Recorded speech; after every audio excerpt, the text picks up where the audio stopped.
तो चलिए सीधा इस गहरे रहस्य में उतरते हैं।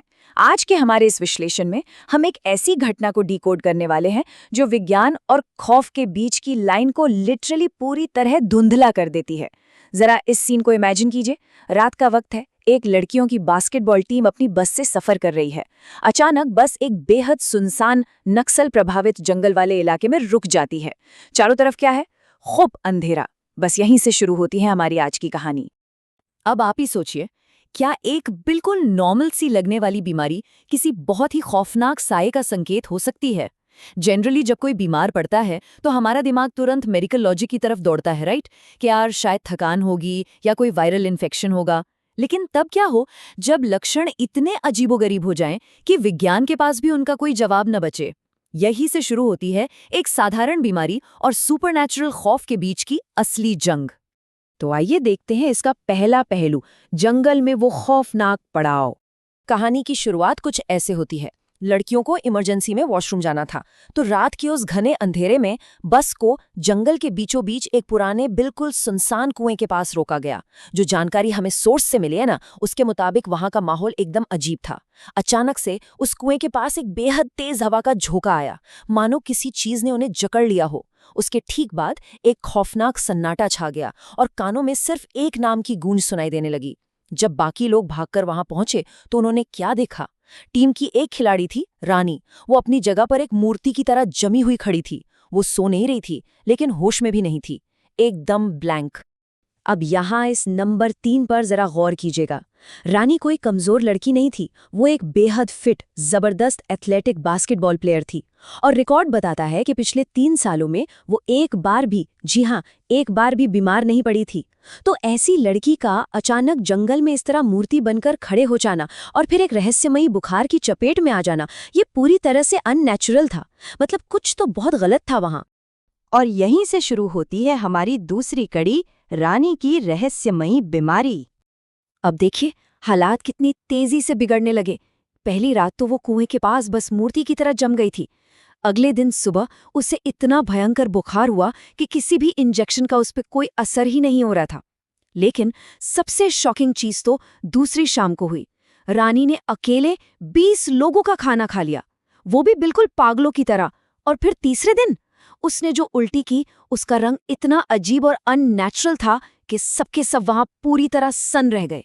टीम का कोच, उसकी सहेलियां, किसी को कुछ समझ ही नहीं आ रहा था कि आखिर हो क्या रहा है।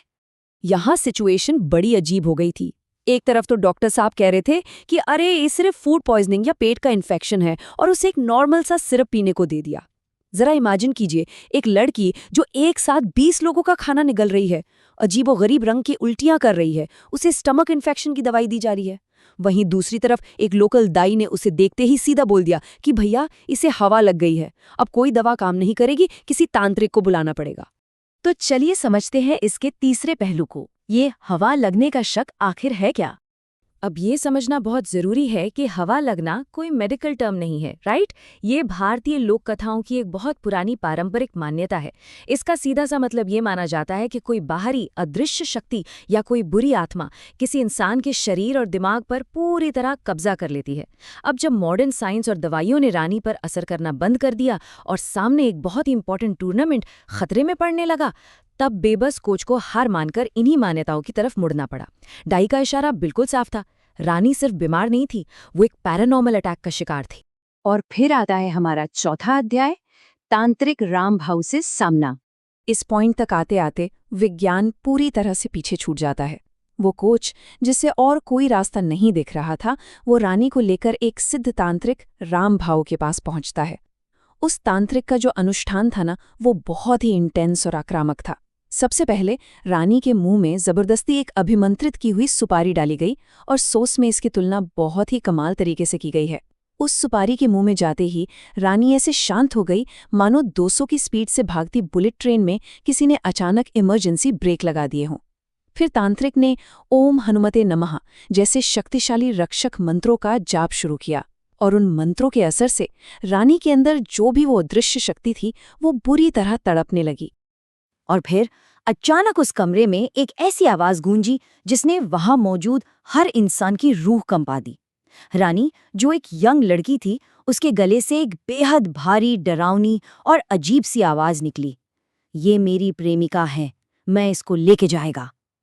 सच बताऊं तो ये वो पल था जब वहां का टेंशन अपने एकदम पीक पर था, क्योंकि ये रानी तो बिल्कुल नहीं बोल रही थी। ये उसके शरीर के अंदर बैठा वो साया बोल रहा था, जो किसी भी कीमत पर उसे छोड़ने को तैयार नहीं था। इसके बाद खुलता है 5वां रहस्य, उस कुएं के भूत का असली सच। अब सवाल ये था कि आखिर वो साया था किसका, और वो इस तरह रानी के पीछे क्यों पड़ा था। दरअसल वो आत्मा शरद नाम के एक आदमी की थी। कहानी कुछ यूं है कि बचपन में वो रूपाली नाम की एक लड़की से बेइंतहा प्यार करता था, लेकिन दोनों के परिवार वालों ने उन्हें कभी एक नहीं होने दिया। इस अधूरे प्यार के दर्द ने उसे पूरी तरह तोड़ दिया। वो नशे की लत में डूबता चला गया और फाइनली हार मानकर उसने उसी जंगल के कुएं में कूदकर अपनी जान दे दी। और तब से उसकी आत्मा सालों से उसी कुएं के पास बस भटक रही थी, अपने उसी सच्चे प्यार के इंतजार में। और यही वो सबसे अहम कड़ी है जो पूरी घटना को जोड़ती है। रानी का उस आत्मा का शिकार बनना कोई रैंडम कोइंसिडेंस नहीं था। जब रानी रात के वक्त उस अंधेरे कुएं के पास थी ना, तो उसने अनजाने में शरद और रूपाली का नाम दोहरा दिया था। बस सालों से भटकी हुई उस आत्मा को लगा कि उसका सच्चा प्यार रूपाली आखिरकार उसे बुला रही है। सोचिए, सिर्फ एक खौफनाक और जानलेवा गलतफहमी और रानी इतनी बड़ी मुसीबत में फंस गई। फाइनली हम पहुंचते हैं अपने आखिरी हिस्से पर, खौफ से वापसी। गनीमत तो ये रही कि तांत्रिक की शक्तियां उस आत्मा की जिद पर भारी पड़ी। आत्मा को रानी का शरीर छोड़ना पड़ा और उसकी जान बच गई। लेकिन इस पूरी घटना से कुछ ऐसे भयानक सबक मिले हैं जिन्हें भुलाना लगभग नामुमकिन है।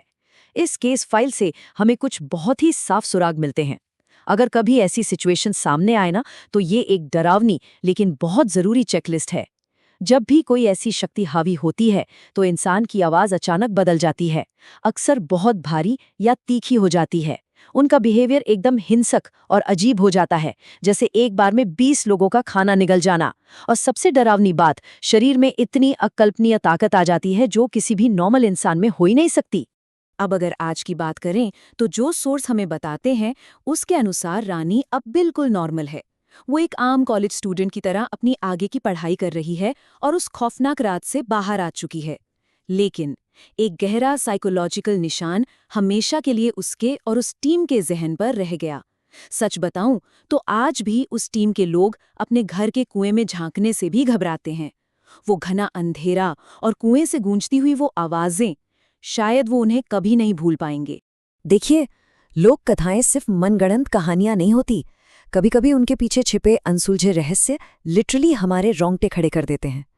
तो अब सवाल ये है, अगली बार जब आप किसी अंधेरी जगह पर हों, आसपास कोई ना हो और अचानक से आपको एक ठंडी तेज हवा का झोंका महसूस हो, तो क्या किसी की भी पीछे मुड़कर देखने की हिम्मत होगी? इस एनालिसिस का हिस्सा बनने के लिए आपका बहुत बहुत शुक्रिया। हम बहुत जल्द एक और ऐसे ही अनसुलझे रहस्य के साथ वापस लौटेंगे।